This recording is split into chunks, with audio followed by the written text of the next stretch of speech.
So a lot of you guys have been asking me how come I don't do like reactions to certain political things, because I made like a video about like One Piece fans and ice and all that stuff. You guys are probably wondering like why I don't do more of that. It's because, well, genuinely I wanted to do that one simply because of the dishonesty, and I wanted to like stop the dishonesty. But I don't do videos like that because even though you will have people who disagree with you or agree with you, that's cool and all. I don't care about that. You more often get people who are emotional and lack any honesty. They won't even watch your video, by the way. Based off your title, they're automatically gonna hate. Or based off the first sentence, if you say, well, you know, I don't agree with Trump, but there was this one thing he did that was right. They're like, oh no, everything Trump did is horrible and you're a horrible person simply because you like one thing that he did. It's like, how dishonest of a human being do you have to be, you know? You're allowed to like people in nuance, you know? But that's just why I don't do any political stuff. Maybe in the future I'll make like political like adjacent videos. I don't know. Really don't want to. I don't want to be known as a political guy either, you know. So it's not really my thing, you know. We'll just see how this content creation thing goes. But I don't see that being my thing. All right, as I promised you guys, there will be another one. This is coming out on a Wednesday, and then there's gonna be a video after this again coming out on a Friday. You guys are getting a bunch of videos today. All the more for me to edit, right? So let's go ahead and get right to it. I believe our first person is red-haired Mari. She is outfit of the day. Spend my life chasing things that involve it.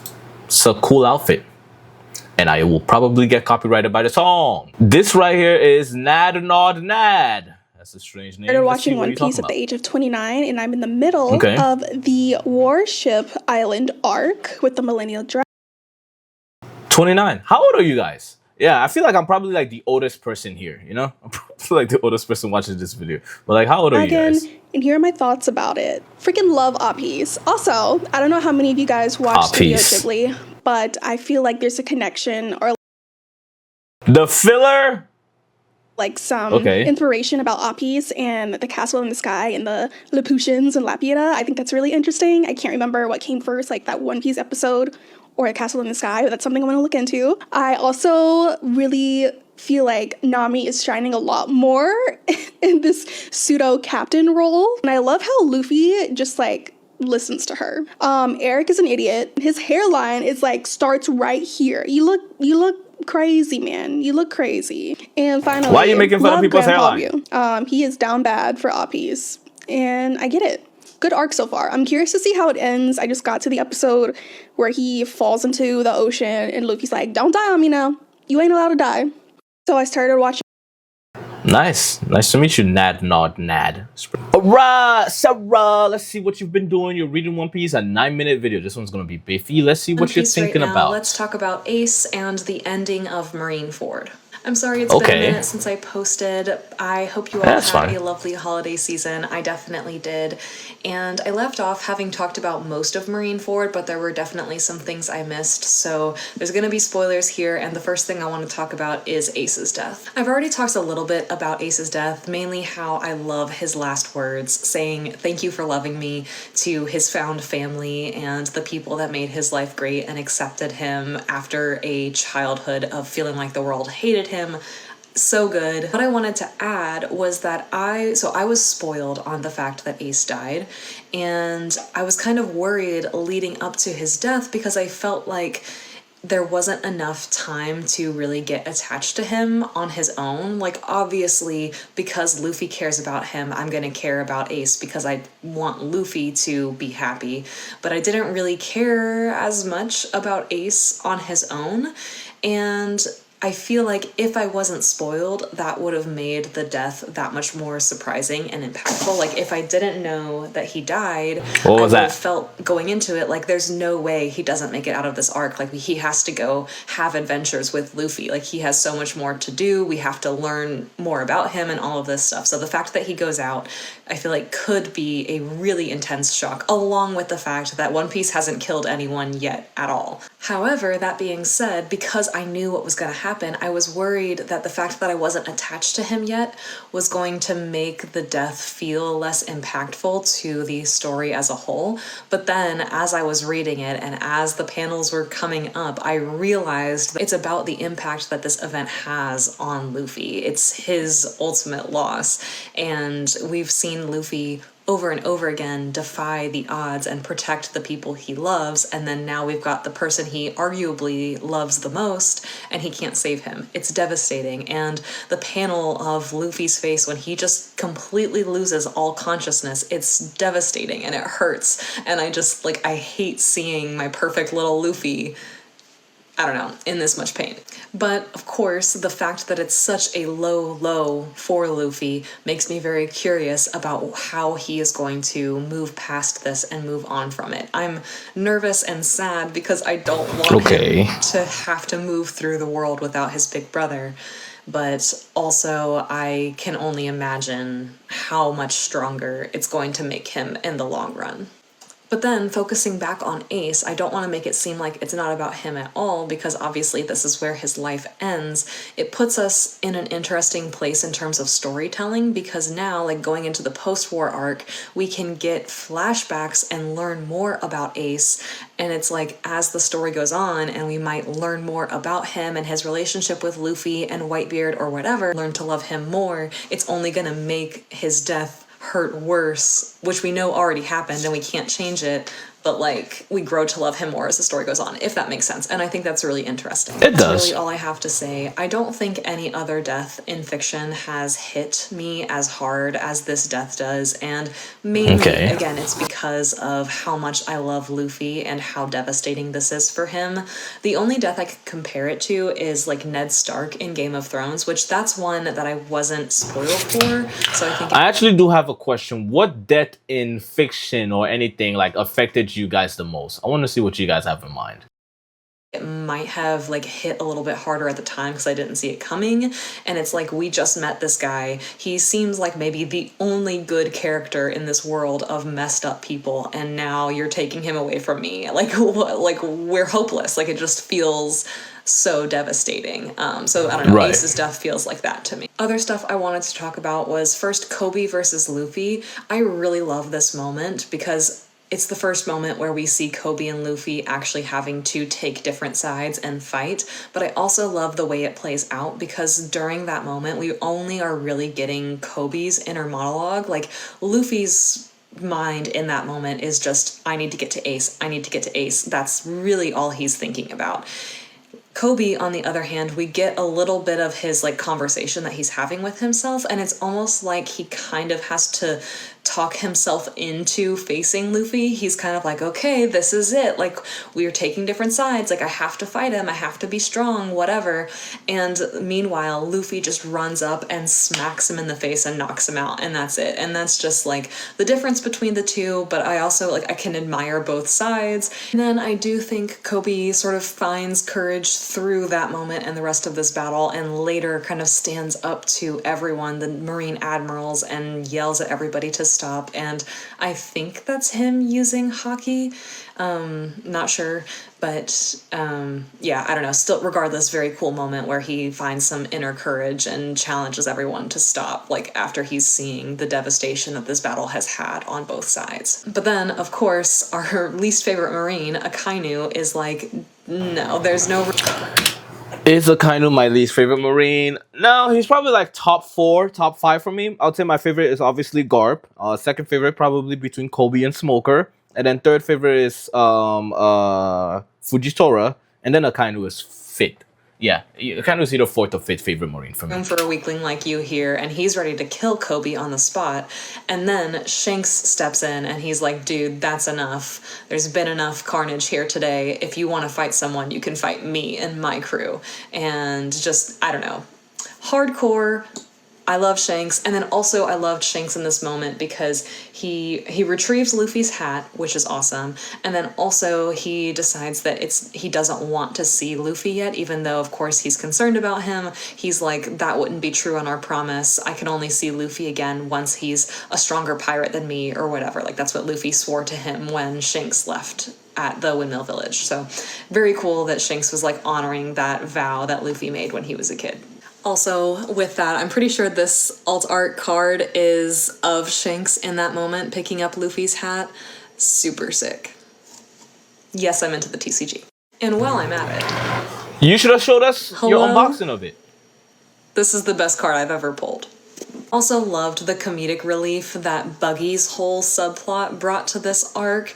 I really think it's hilarious that he's gaining all of these followers and power that he honestly doesn't really deserve. And he's like self-aware. He knows he doesn't deserve all of these followers, but they just sort of decide that he's great. Like even when he admits that he's weak and a coward and couldn't face Whitebeard, all his followers are still like, no, we get it. It's because like you were enemies yesterday, but today you're friends or whatever. It's just like they think he has this like superior knowledge or foresight or leadership or something, and it's so funny. Whitebeard's death is so sick, like also up there in terms of best character deaths for me. Like the fact that he goes out standing up, I don't know, it's so cool.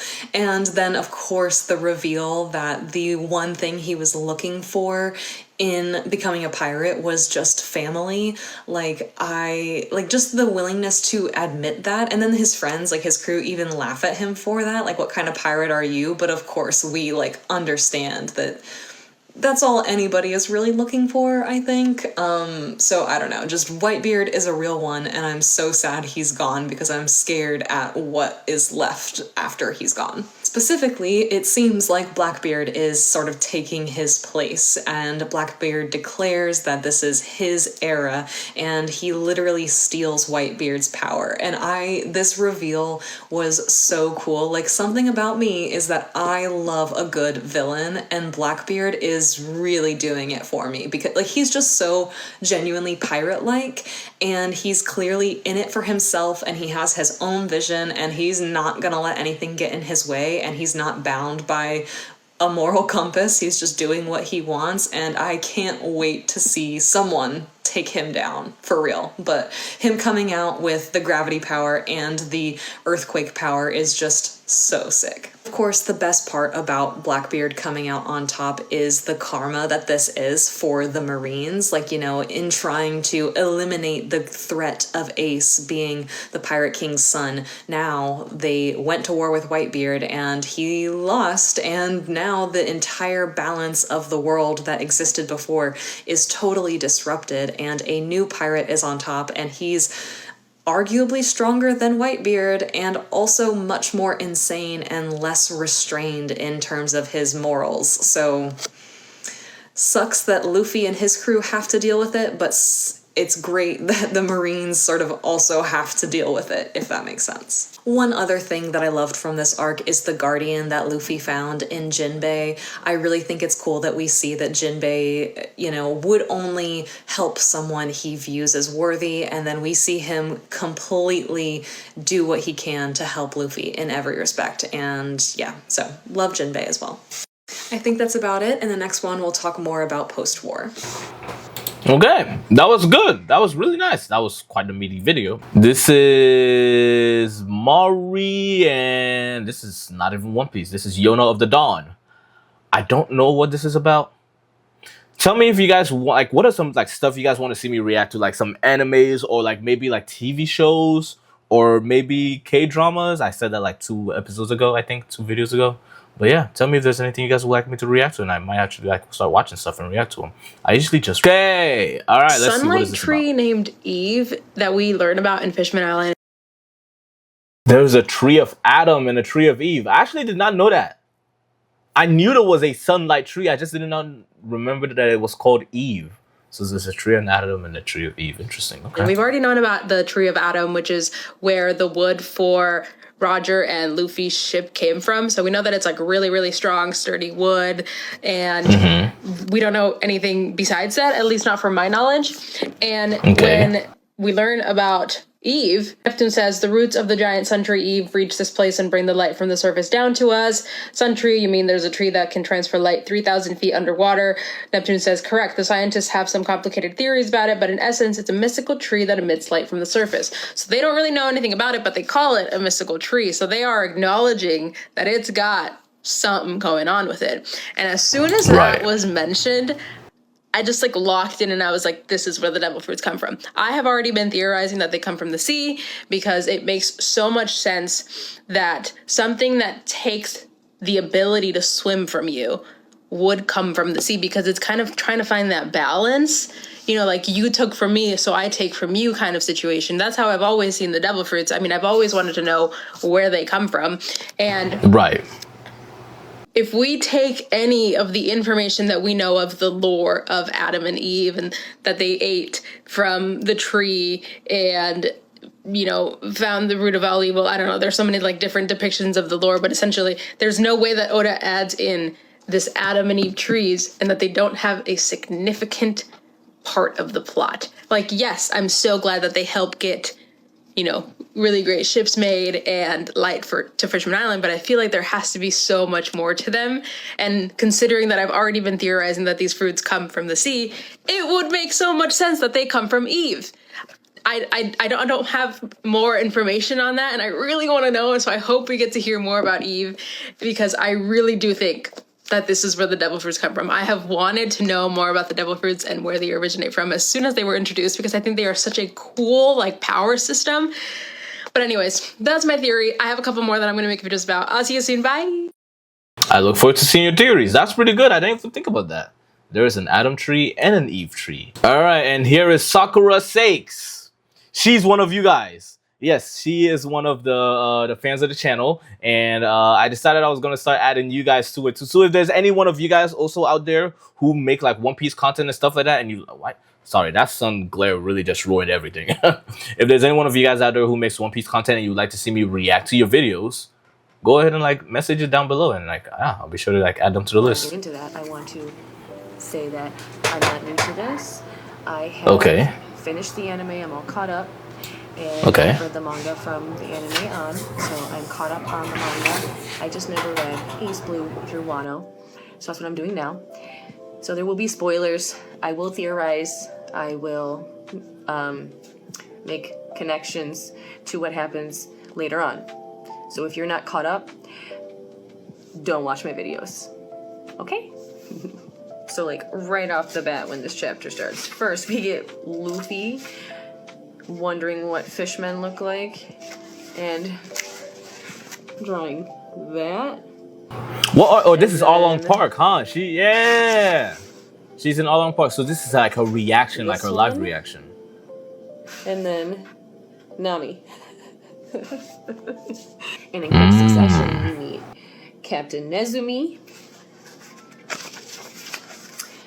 Arlong. Look at that pose. He doesn't look that different than the picture that Luffy drew. And Hachi. Yay. There's Arlong. Wait, Hachi is Arlong's first mate. That's his right-hand man. I just realized that. Hachi is I always presumed that the right-hand man was the guy that Sanji had to fight, the lip guy. Hachi's the right-hand man. So Hachi is the Zoro to Arlong's Luffy. Interesting. Really? I don't know. Like I always expect like everybody who's like the right hand man or like the second in command to always act like Zoro does, kind of like the way Ben Beckman does, or like Katakuri does, or like King does. Hachi does not give off that characteristic, huh? Because he wanted to go to the park on Shabati, but never could because he's a fishman. Saboti. If you're a fishman on Shabati, you're gonna get sold into slavery. So that is his dream, and that's what he made his base look like. Shabati. Interesting. Kind of heartbreaking.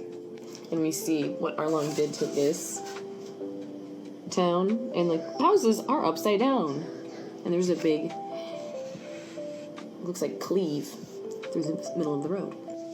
So Usopp talking to Nojiko, Nami's sister, and her telling him about Kokoyashi village, and then Usopp going like, then the center of Kokoyashi village must be just west of here. That's where the fishermen came after us. And then remembering that Zoro got caught by them because they jumped ship. And he's like, I only hope he didn't provoke them into making him all dead, because he was half dead. And seeing Zoro, and he instantly insults Arlong. He wasn't full dead, okay. Which, typical Zoro dipping himself into the water. Bye. And then Nami goes right in after him.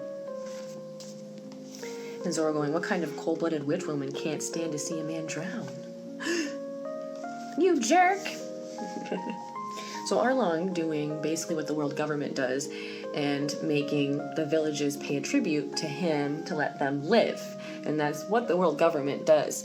If you're part of the world government, you have to pay to be part of it. The heavenly tribute. And if you don't, then you could be erased. So, yeah.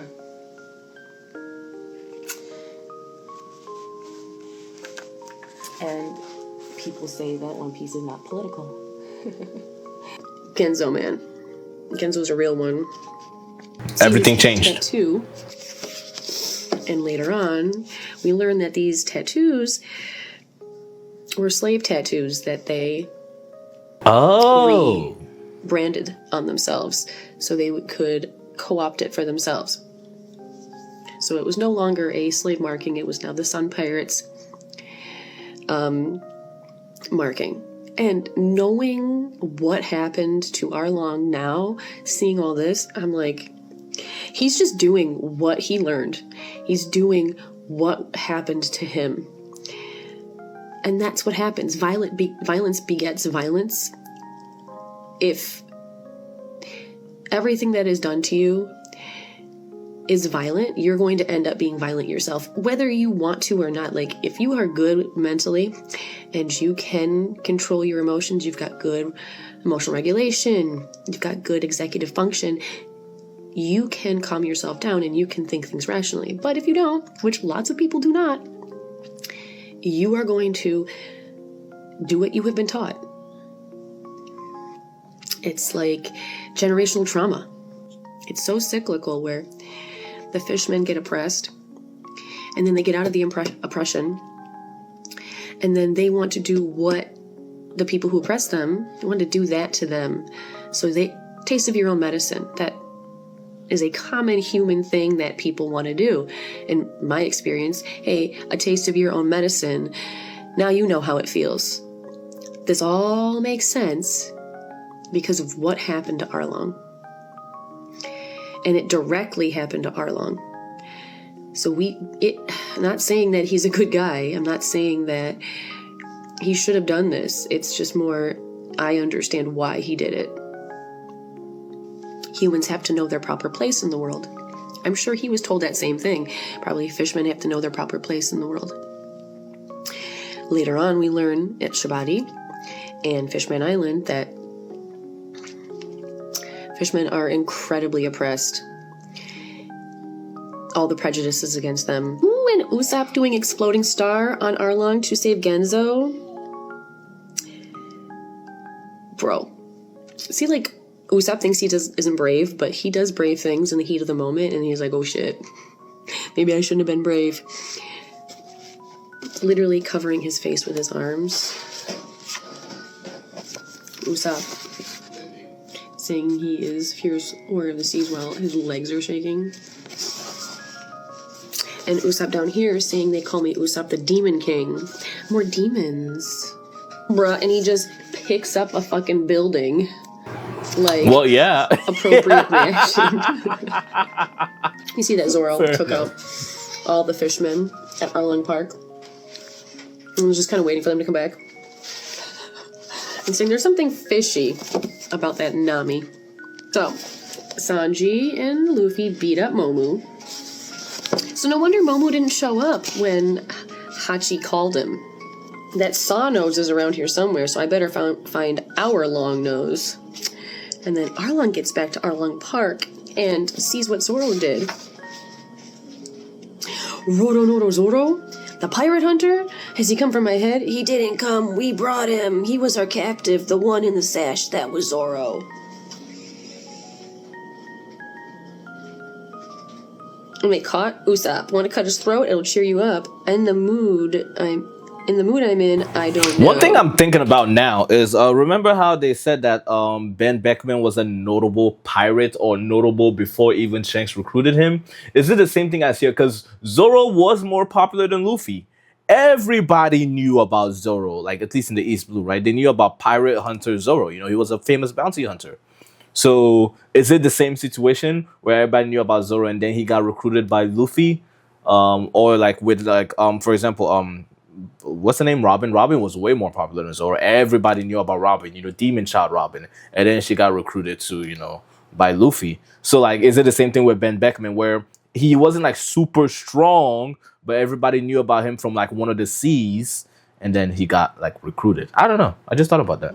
Right, then I'll just be going. It was very nice to meet you all. You take care. Die quietly. I have no choice. It's business. Usopp Aniki killed by Nami. This can't be happening. This is what you wanted, wasn't it? To die at sea? I was wrong to doubt you, Nami. You're on our team. Team? I have no team. I joined this crew for one reason, to earn 100 million berries and buy Kokoyashi Village back from you.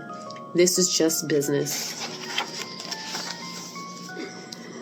You betrayed your fellow villagers, you betrayed your family, you don't believe in anything but money. So I always wondered why someone like you would be interested in a shabby little village like that one.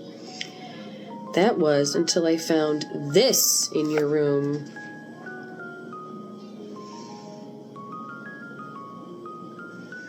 That's my... Hey, what's that? You're what? Look, you look upset, Nami. This is an old treasure map. It's of this island, and the X marks Kokoyashi Village. Give it back. It belongs to Nami. You had no right. This is mine. I'm sick of your suspicions. All I care about is buying that village. You won't go back on your deal, will you? Of course not. I'd slit my belly before I break a promise. That's the kind of fishman I am. That's the Arlong I know. There we go. Buggy has returned to his crew. Luffy believing unequivocally that Nami would not kill Usopp because she's their shipmate. As we can see, Luffy is a great judge of character. A great judge. He's never wrong. I don't think he's ever wrong. Before I get into that... That was good. That was really nice. And what a way to end the video, guys. I hope you guys enjoyed it. You know, screw the line. I'm going to just stay in here. I hope you guys enjoyed the video. Make sure to leave a like, comment, subscribe, share this video with your family and friends. And I'll see you guys later. Peace out. Stay classy.